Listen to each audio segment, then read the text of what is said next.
শান্তিনিকেতনে আসার পর থেকেই এত কাজের চাপ, এত বেরোনো যে ঠিকমতো ভিডিওই করতে পারছি না।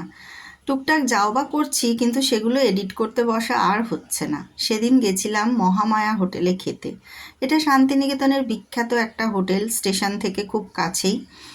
তো ওদিকে কিছু কাজ ছিল আর কি আমাদের, সেই কাজগুলো করার পরে আমরা ঠিক করলাম মা মেয়েতে এই হোটেলে একটু খেয়ে নিই। কর্তাও সঙ্গে ছিল, কিন্তু তিনি খেলেন না আর কি, দুপুরবেলা ভাত টাত খেতে ইচ্ছে করছে না তার। তো তিনি ওর টোটোতে বসে থাকলেন আর আমরা মা মেয়েতে ঢুকলাম এই মহামায়া হোটেলে। মেয়েকে বলছিলাম বহু বহু বছর আগে, তখন আমি ছোটই বলা যায়, ক্লাস 6-7-এ হয়তো পড়ি, তখন পাড়া থেকে একবার একটা ট্রিপ হয়েছিল শান্তিনিকেতন, তারাপীঠ আর বক্রেশ্বর। সেই সময় এই মহামায়া হোটেলে এসছিলাম। আমার মনে আছে আমার বন্ধু বেবিও এসছিল।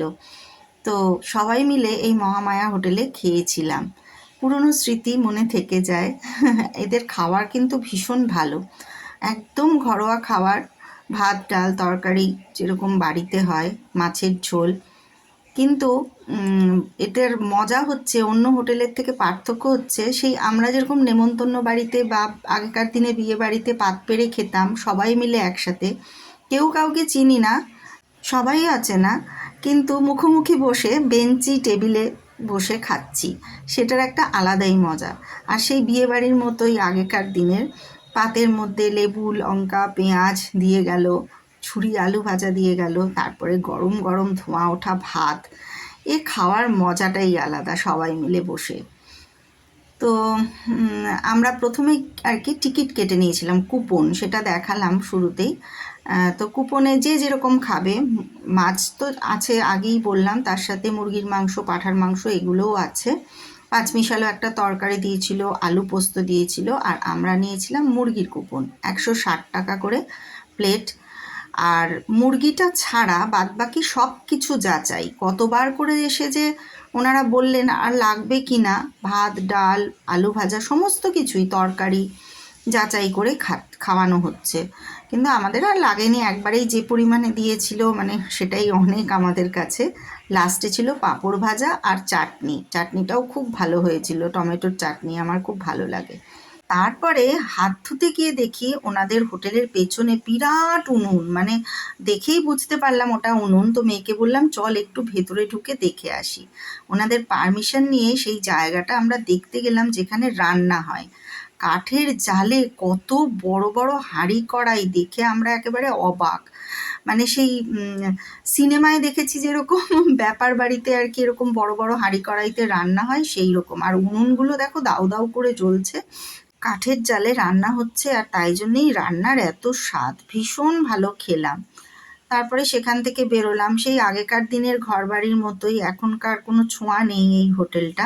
এটা হোটেলের পেছন দিকটা, বোধহয় ঘরও আছে থাকার, আমি ঠিক জানি না, কিন্তু পুরোটাই সেই আগেকার দিনের গেট আপ। মানে উনি বললেন এটা প্রায় 60-70 বছরের হোটেল। সে তো হবেই, বহুদিন আগে আমি এসছি, প্রায় 40 বছর আগে বোধহয় আমি এসে এখানে খেয়েছিলাম। কিন্তু সত্যিই বলছি, ঘরোয়া খাবার খেয়ে খুব ভালো লেগেছে। আমার কর্তাকে বললাম তুমি দারুণ মিস করলে। লাস্টে একটু মৌরি মিষ্টি নিলাম, আর কর্তার জন্যে খাবারটা প্যাকেট করে নিলাম, কারণ ও বাড়িতে বসে একটু আরাম করে খাবে, স্নান টান করবে। তারপরে ওই সামনেটা দাঁড়িয়ে একটু কথা বলছিলাম আর কি, মাতে আর মেয়েতে। কোনো লজ্জা নেই। কি সুন্দর উনুন, একটু দেখান না। মহামায়া হোটেল সেখানে যাই না, সত্যি দেখি না, এত বড় বড় উনুন কোনোদিন দেখিনি। সত্যি কাঠের জালে কি সুন্দর রান্না হচ্ছে। হ্যাঁ। তারপরে ফেরার পথে মেয়ের একটু ইচ্ছে হলো কুল খাওয়ার। আসলে এই সর্দি কাশি এমন চলেছে আমাদের, এই সিজন চেঞ্জের সময় সবারই শরীর খারাপ, তাই জন্য কুলটা সরস্বতী পুজো গেলেও খাওয়া হয়নি। তো ওর বাবা নামলো একটু কুল কিনতে, কিন্তু সেরকম খুব একটা ভালো কুল ছিল না, তাই জন্যে কমলা লেবু কিনেছে। তো কমলা লেবুটা খুব মিষ্টি ছিল। কমলা লেবু খেতে খেতে আমরা আসছি।